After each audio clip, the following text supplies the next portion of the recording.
Obesidade, estilo ou determinação? Você já parou para pensar nessa pergunta? Muita gente culpabiliza o outro pelo excesso de peso ou por algum grau de obesidade.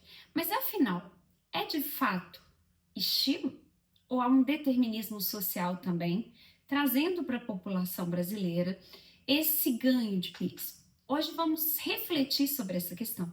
E ao final do vídeo vou deixar para vocês também algumas saídas, alguns caminhos possíveis para que a gente caminhe por eles para alcançar resultados, ok? Vamos lá. Obesidade, segundo a Organização Mundial de Saúde, é uma doença crônica, multifatorial e progressiva. Crônica, por ser o contrário de doença aguda. Então, não é uma doença rápida, como uma virose. É uma doença que se prolonga no tempo. Ela é progressiva, porque se não cuidada, pode sim vir a trazer comorbidades, fatores de risco cardiovascular, metabólico, e também é multifatorial. Não se dá para atribuir à obesidade, por exemplo, apenas um fator genético ou apenas aí a questão da alimentação. Por isso que não depende apenas da vontade da pessoa, e sim de fatores ambientais, culturais, inclusive das desigualdades sociais, como traz a OMS. Um grupo de pessoas ou muitos grupos de pessoas nem sempre vão ter ali condições de igualdade no acesso aos alimentos. Então, por exemplo, nas grandes cidades, o acesso a alimentos verdes, alimentos frescos, muito mais difícil se comparado a alimentos processados. A pessoa muitas vezes sai para trabalhar muito cedo, levando algum produto ali dentro da bolsa, que nem sempre é o melhor para a sua saúde. Então, isso vem gerando para a gente uma mudança no estado nutricional da população, que é conhecida como transição nutricional. A transição nutricional vem acompanhada também por uma transição epidemiológica. O que viria a ser então essa transição nutricional? A transição nutricional consiste numa mudança que nas últimas décadas a gente vê de pessoas saindo de um estado de desnutrição e até de mortalidade infantil para um aumento progressivo de sobrepeso e também de prevalência maior das doenças crônicas não transmissíveis. Então a gente observa uma transição na nutrição acompanhada por uma transição epidemiológica na distribuição das doenças, das patologias na sociedade. Então, só por aqui a gente já percebe que é um fenômeno coletivo. Não é um fenômeno apenas seu, eu digo apenas seu, dessa pessoa que está passando por um problema com a obesidade. Muitas vezes a nossa sociedade culpabiliza a pessoa, como se fosse uma escolha muito simples. As pessoas escolhem engordar, as pessoas escolhem não fazer atividade física, as pessoas escolhem, e aumenta tanto a culpa que às vezes parece até impossível para muita gente caminhar num sentido diferente. Então, esse determinismo social não significa que individualmente a pessoa não possa sair de um determinado peso, por exemplo. Claro que sim, pode. O elemento vontade é importante, mas tratar apenas como meritocracia é muito simplista e perigoso, até para a nossa saúde mental. Até porque nem todo mundo tem a mesma condição de escolher, de fato, os melhores alimentos e também de praticar atividade física ao ar livre ou mesmo frequentar uma academia. Então, se a gente pensar essa realidade do sobrepeso e da obesidade na população brasileira, tem sim muito a ver com determinantes sociais como renda, condições de trabalho e não apenas escolha individual, estilo individual. Não estou tirando aqui a responsabilidade individual de maneira alguma, mas eu quero tirar um pouco esse fardo que pesa sobre as pessoas. Ao passo que muitas vezes, enquanto sociedade, poderíamos pensar em respostas coletivas, respostas sociais, pensarmos em políticas públicas, em leis que possam regular, por exemplo, a questão de jornada de trabalho, de atividade física ou de, ainda que não fosse uma atividade física no sentido da palavra aí, próprio do educador físico, mas alguma coisa laboral que pudesse sim melhorar a qualidade de vida no trabalho. Às vezes também a questão do horário, da jornada de trabalho. Hoje a gente tem avanço na legislação quanto aos rótulos, né? Ganhamos essa parada aí com a novidade, inovação legislativa. Então hoje a gente tem produtos processados, ultraprocessados com rótulos. É mais ou menos assim, a gente às vezes vê, eu costumo observar os carrinhos de supermercado e às vezes eu observo famílias que carregam aquele carrinho lotado, basicamente de produtos com alto teor de sódio, alto teor calórico. É quase pagar para comer mal, é quase pagar ou tirar do bolso, às vezes, o dinheiro que nem se tem tanto assim, joga para um cartão de crédito, algo que não vai trazer um grau de nutrição ideal ou próximo do bom. Então, quando a gente fala da obesidade como fenômeno coletivo, a Pesquisa Nacional de Saúde, ela vai demonstrar isso em dados, tá? E vai dizer que no Brasil tem 60,3% aproximadamente da população adulta sofre aí de sobrepeso e 25,9% já tem um grau de obesidade. Isso em 2019. E também a gente tem que pensar que não são só adultos, as crianças vêm enfrentando problemas aí com sobrepeso e com obesidade, inclusive com doenças crônicas não transmissíveis, hipertensão, diabetes principalmente. Estou colocando principalmente aqui, tá, pessoal?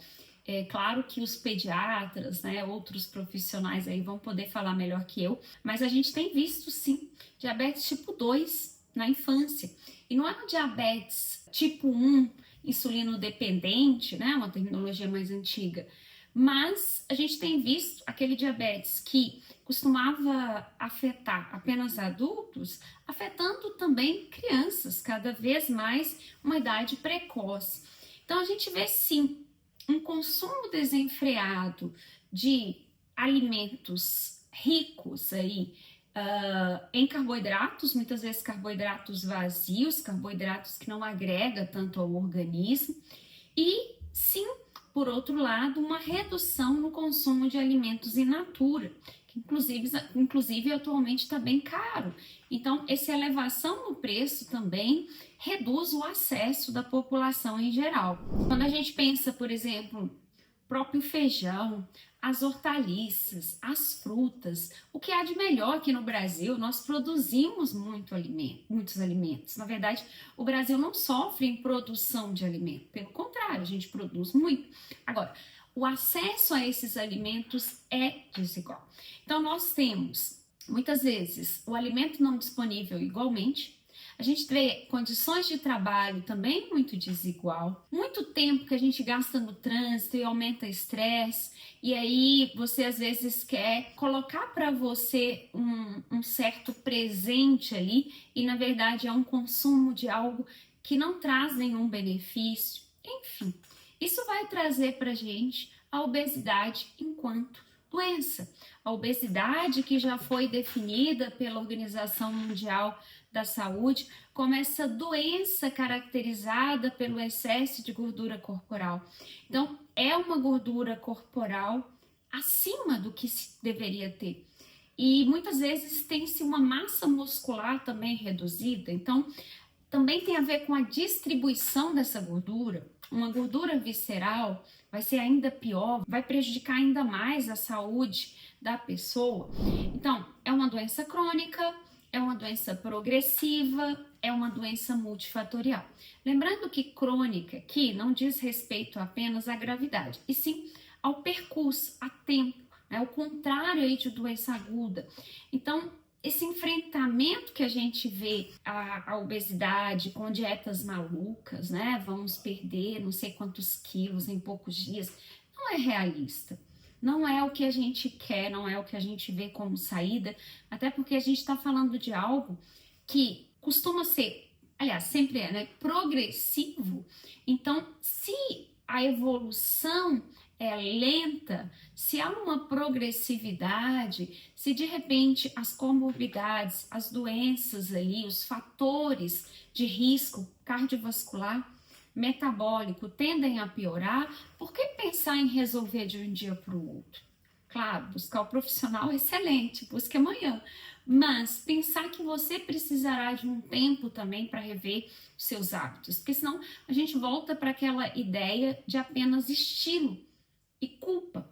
E isso, ao invés de te ajudar, vai te prejudicar. Então, vamos pensar a obesidade, vamos pensar o sobrepeso como algo que precisa também ser enfrentado pela nação brasileira e não apenas por você ou por alguém que você conhece que esteja passando por um sobrepeso. Inclusive, você, profissional de saúde, por favor, preste atenção nessa questão conceitual da obesidade e nesse determinismo social que a gente tem, para que você trabalhe melhor com os seus pacientes, com um respeito que lhe é devido, né, em relação a não só a consciência do sobrepeso ou da obesidade, mas também da própria condição de mudança no estilo de vida. Então, o estilo de vida está cá embaixo. As condições de trabalho, de renda, são superiores no sentido de determinação daquilo que é individual, tá? Continuando aqui, algumas medidas são relevantes, algumas taxas são relevantes, alguns exames de sangue mesmo que a pessoa precisa fazer, a questão de relação cintura-quadril, tudo isso é relevante na avaliação da pessoa com sobrepeso ou obesidade. Inclusive, a gente sabe que até alguns tipos de câncer mesmo. O câncer também está associado à obesidade. A gente sabe da hipertensão associada à obesidade, questão muitas vezes também mental, né? A gente sabe que hoje, inclusive, existe um fenômeno que foi intitulado mais recentemente, de gordofobia, que, claro, não justifica, nada justifica preconceito, nada justifica ódio, e a gente sempre apregoa o direito à dignidade da pessoa humana. Então, independente do seu peso, você tem lugar na sociedade, a sociedade é plural, a sociedade precisa ser aberta a diferenças ou às diferenças. Então não faz sentido a gente ter gordofobia. Mas independente dessa questão social, nós também, enquanto sociedade, precisamos enfrentar essa verdadeira epidemia que tem, infelizmente, muitas vezes tirado pessoas queridas do nosso convívio ou deixado pessoas em situações muito difíceis, de um enfrentamento muito complicado. Então, por ser crônica, a obesidade vai exigir acompanhamento permanente e esse acompanhamento não pode ser pontual e também não pode ser por apenas um profissional. Um profissional não vai dar conta de acompanhar essa pessoa. E aí a gente vai falar que para esse acompanhamento, depende aí esse acompanhamento do grau, do diagnóstico, né? E aí eu vou falar para vocês aqui de um índice que é muito simples. Ele não é o mais importante quando a gente pensa a partir do momento que você já está ali com acompanhamento, com endócrino e tudo mais. Mas para você hoje que tem dúvida, por exemplo, se você está realmente sobrepeso ou se você já tem um grau de obesidade, o índice de massa corporal, o famoso IMC, pode te ajudar sim. Então, eu vou explicar aqui como que a gente calcula e ele é o seguinte, é peso dividido por altura ao quadrado. Então, a primeira coisa, pegue a sua altura, multiplique por sua altura e anote. Depois você pega o seu peso e divide por esse resultado, tá? Até fiz aqui a título de exemplo, ó, você tem 78 quilos e 1,60. Você vai multiplicar 1,60 por 1,60. Depois, anotou ali, você vai pegar 78, o resultado dessa conta eu já tenho aqui, tá, gente? Anotei, 2,56 e vai dar 30,46. O resultado, eu não falei ainda dessa métrica, desses graus, agora eu vou falar, tá bom? Se seu IMC tá abaixo de 25, nem vou entrar aqui em termos de IMC muito baixo, apesar que existe, tá? Mas se seu IMC tá ali entre 18 e 19, vai ali até 25, você tá dentro do peso dito ideal. Então, o peso, altura, está ideal. Nossa, Wilma, mas eu tô com meu percentual de massa magra tá baixo. Pode acontecer, sim, tá? De repente, você é uma pessoa magra, peso-altura, relação peso-altura, mas tá precisando se exercitar. Isso pode acontecer, sim. Mas vamos lá.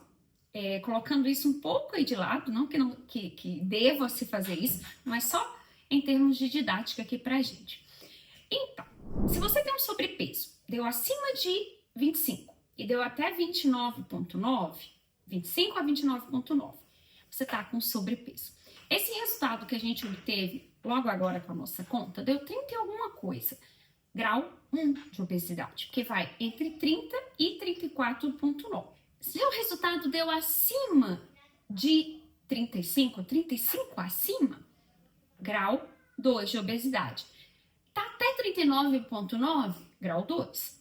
Acima de 40 é o grau 3. E aí muita gente vai chamar de obesidade mórbida, né? Que seria aí acima de 40, tá?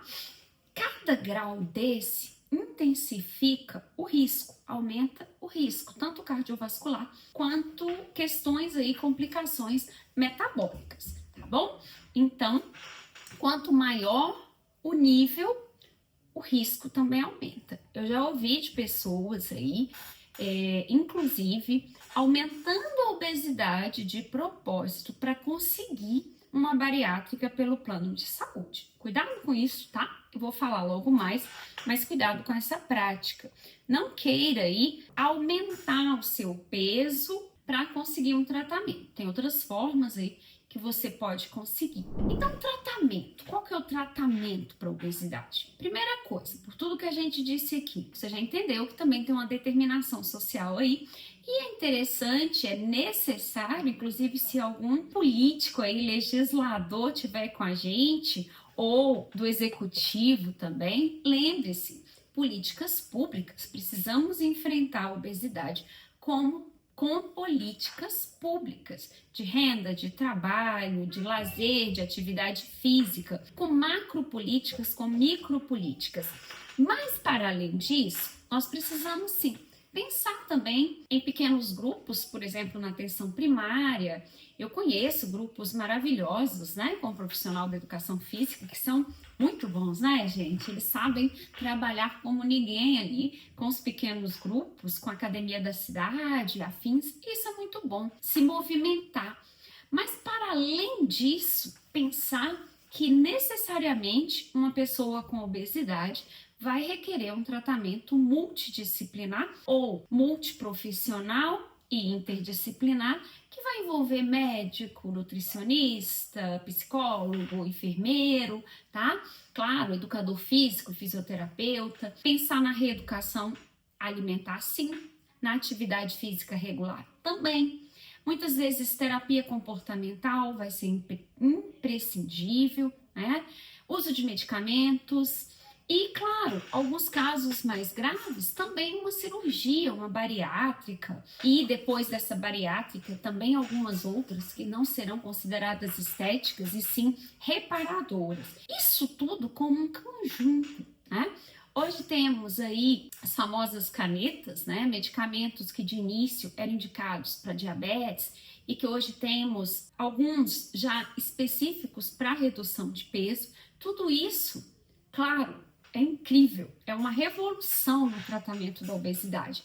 Sabemos que são medicamentos caros, o acesso não é igual para todos, mas quero te lembrar que tanto os planos de saúde quanto o SUS são aí corresponsáveis por esse tratamento da obesidade.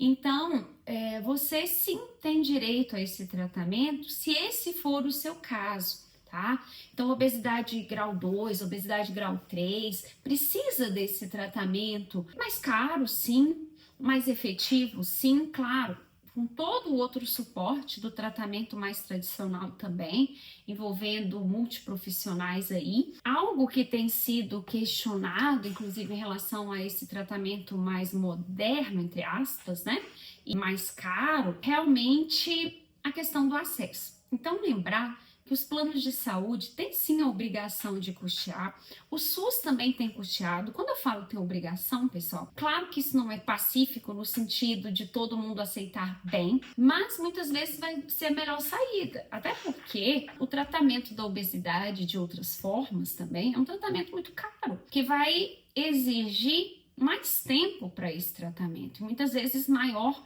número de internações, de complicações. Então, custo-benefício acaba valendo a pena, tá? Eu não tô dizendo aqui de estética não, tá bom? Muita gente aí já magra ou magro, pessoas usando esses medicamentos de última geração só para ficar ainda mais magro. Não é isso que a gente está falando aqui, não é da estética, e sim de necessidade como terapia, terapêutica, necessidade terapêutica, né? Terapia aqui num sentido mais amplo e não só psicológica. E aí vai trazer maior saciedade. Com essa maior saciedade, as pessoas tendem a ingerir alimentos menos calóricos também, tá? Controle glicêmico, quer dizer, vai ajudar aí na questão até de prevenção mesmo a diabetes, ou até restabelecer mesmo uma mudança metabólica que pode até ser definitiva, né? Então, esse tratamento hoje, ele vem sendo judicializado.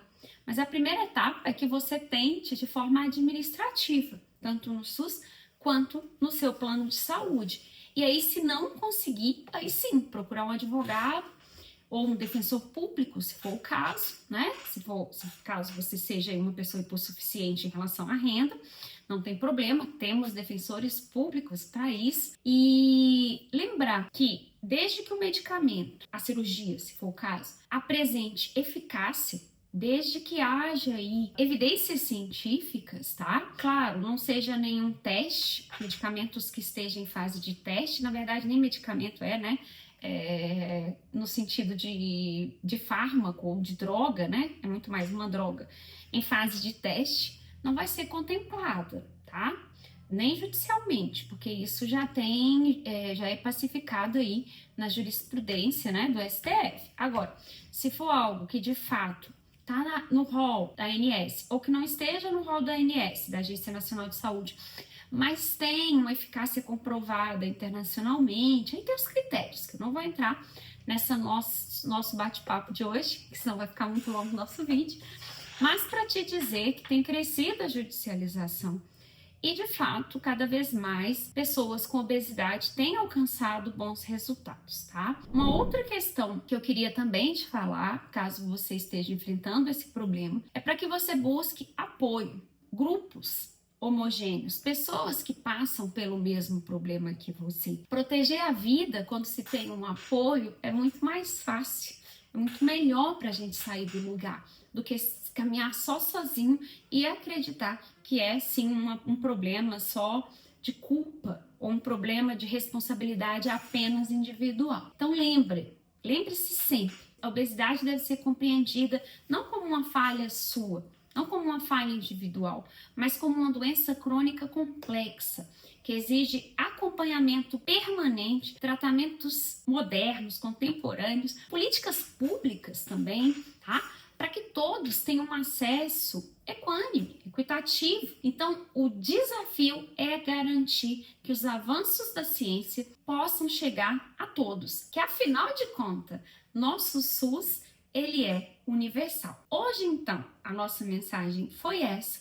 Espero que você tenha gostado. Se gostou, por favor, clique aí, dê um apoio ao nosso canal, que é um canal novo, começamos agora.